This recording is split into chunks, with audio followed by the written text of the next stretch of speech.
there. This is Vision Eternity Ministries, and my name is Lee Klein. Let's acknowledge Jesus. Jesus, we thank you for sharing your heart with us, for telling us truth, telling us things to come, warning us of your return and how we need to be ready before it's too late. We thank you that you're always preparing for our good, and we love you and praise you and give you all the glory.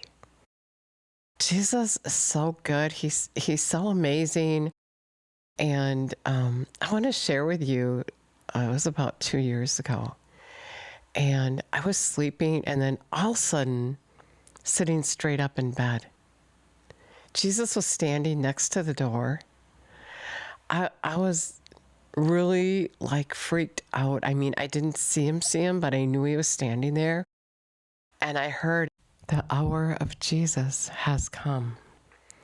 And as I'm sitting at attention there, feeling out of control, what came up on the inside of me was, what does that mean, Lord? And he said, it is a time of testing. And I just sort of felt released, and then I started feeling, as the day went on, depressed, because I knew I wasn't doing what he asked me to do. And actually, that was the same time as things. I went to the store that day, and people were just buying things off the shelves were empty. They're just buying things like crazy. And I just thought Jesus was coming, because he kept telling me he's coming. And I've been warned before that I wasn't ready. So yeah, I was feeling really, really depressed, and like I blew it and I wasn't going to make it. And then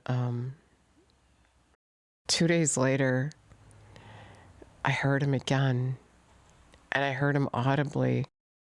And he said, a great hour of testing is at hand. And this time the voice was above my head. It was audible. Both times were audible. And he said, I'm frustrated. Obey me. I was taking this personally.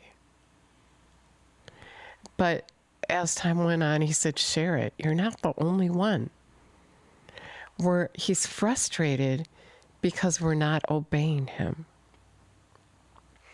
And then he told me that it wasn't a time for me to be depressed and give up, but to get on my horse and get going, because there wasn't much time left before his return. Now, I thought he was coming in a day or two, a week or two, and it's been 2 years, but he's giving us plenty of time. He's telling us ahead of time so that we are ready. Can you imagine what he's feeling? I mean, he shared with me. He shared with me how he's feeling. And, he gave his life for us, and he's telling us things to come. He's the bridegroom, and we're to be the bride, and we're about to stand him up at the altar. Do you know what that must feel like? To love someone so much, and then for them to just leave you and walk away. Like Isaiah said, we paid no attention. We just walk away and go our own way. And the more I know what he's thinking and how he's feeling, the more remorseful I feel. But at the same time, I'm working. Yes, I'm working to please him and to get ready and to do my work for him. We were talking about that. He said in Matthew 24 that we have a work to do, and that's what we're to be doing while we're waiting for him. Not laying around just doing whatever, not blending in with the world and worrying about what we're going to eat, what we're going to drink, and what we're going to wear, but to be doing his work and letting him provide for us. So much of the time, people are without his help, without his strength, without his provision, because they've really already betrayed him, not caring about what he cares about. To love the Lord your God with all your heart, all your soul, and all your mind is to care about what he cares about. And he cares about your neighbor, those who don't know him. He cares about you, that you're missing it. He cares that you're not getting ready. It's not his will that one would perish. And that's why he's not coming yet. That's why he's holding off. He loves you so much, and he's waiting for you at the altar for you to walk up without spot or wrinkle, to be that beautiful bride that has prepared herself for King Jesus. But as it is, we've betrayed him. Everything else that's in the way is more important to us than to him. Yeah, than he is to us. But not so for him. He's got his eye on you all the time, watching, waiting, preparing that place for you. We're in the 12th hour. There really isn't much time, and I don't know his timing as he sees his timing, but I do know that he's allowing enough time. And when you think about it, in the day of Noah, it took him 100 years to build that ark. And so those people that kept walking by the ark for 100 years were being warned. He was telling them ahead of time, make a choice, choose life. It's just about time. And I'm going to flood the earth. And if you don't get on the ark, you're going to get swept away. I know what the word says. I know it says that. But I can't imagine that that ark took that long and that those people, if they would have changed their way and sought God, that he wouldn't have allowed them on that ark. But they didn't. They just walked by. And today, if you're not getting ready, you're walking by. We have this book. It's a book of prophecy, telling us things to come. Jesus said over and over, I'm coming. Get ready. The bridegroom has prepared herself. The bride has prepared herself. Jesus is getting ready to come. When the Father says open the door, he's going to open the door.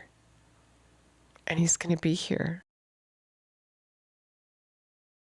When Jesus gets really serious with me like that, it's scary. But at the same time, we have to appreciate his anger, his frustration, because that's his love for us. He's saying, I love you. I'm frustrated.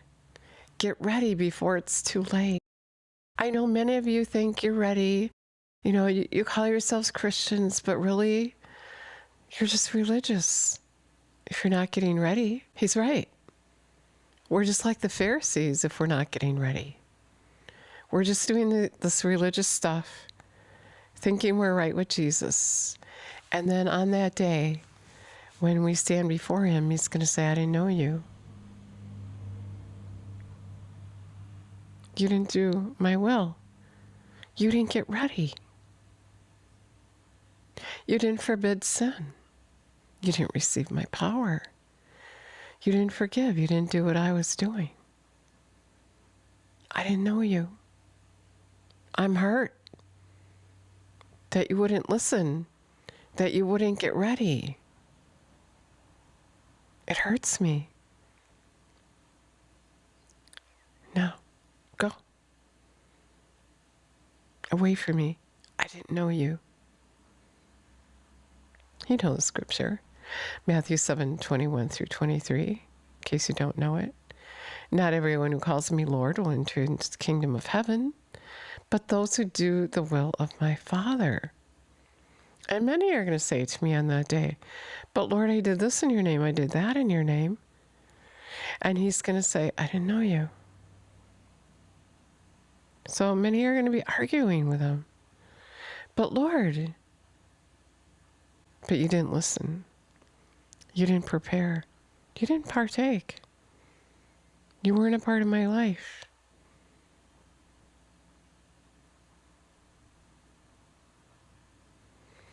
You didn't go around doing good. You just self-served.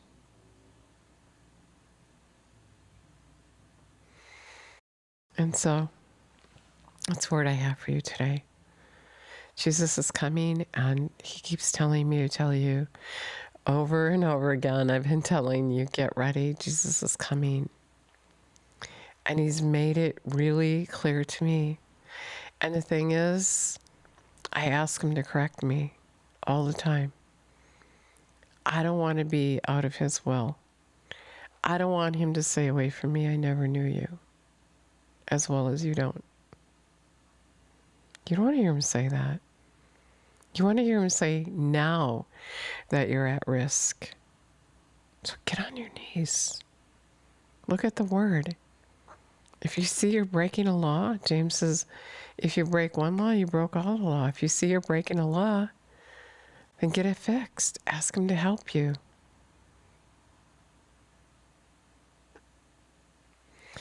So, he said he's knocking at the door of your heart. If you're ready to heed his voice, then he's going to come and live on the inside of you.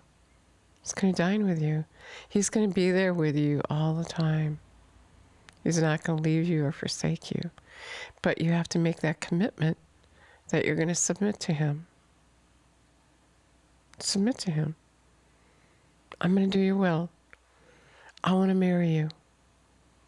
I don't want to betray you anymore. Pray that.